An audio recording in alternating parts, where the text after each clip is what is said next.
So, nga na may paingon.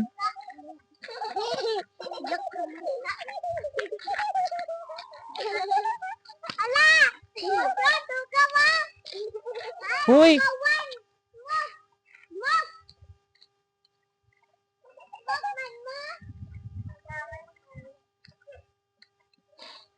Well, guys, malapit na palang anihan, guys. Eh?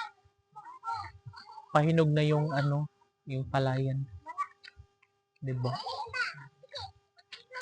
So, dati guys, dito yung binidyo ko dati na may falls. Pero ngayon kasi natuyo siya. Pero may tubig dito guys ha. Ibig sabihin, ito ay indikasyon na patuloy pa rin na may tumutulo doon sa bukid, no? Pero hindi na siya ganoon kalakas. Kasi before guys is tumutulo siya dyan. Galing sa may butas. Unsa man? Ay, wag naman kayong ganyan, please. Anong yun yung nila tawag? Uy, wala ka nagdag cellphone daw ka nag-vlog.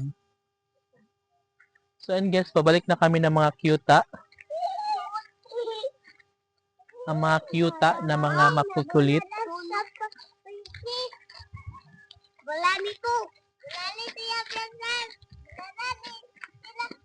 Ayaw mo pag-away, please. It's kay Metu. Oo, kay Metu na siya. Guys, ang ganda nito guys, no? Ito yung maganda guys pang taong or pang payong pag naabutan ka ng ulan, no? Lalong-lala kapag nandiyan ka sa sa bukid, tas wala kang masilungan. Wala kang payong na dalayas. Ito yung maganda guys, kasi makapal and malapad siya, no? Ito po ang tinatawag na badyang. Badyang. Yeah, it's badyang. And ano yata to guys? Makaon? Makaon ba ang laman nito? Iba din yung dalili, no? So, yan po guys. Sabi lang Makati daw, pero hindi ko alam.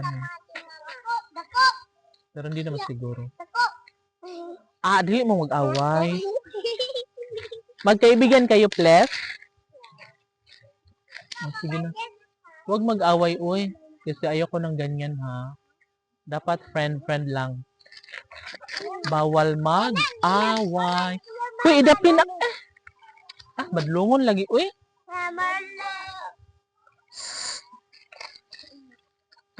Badlungon kaayo.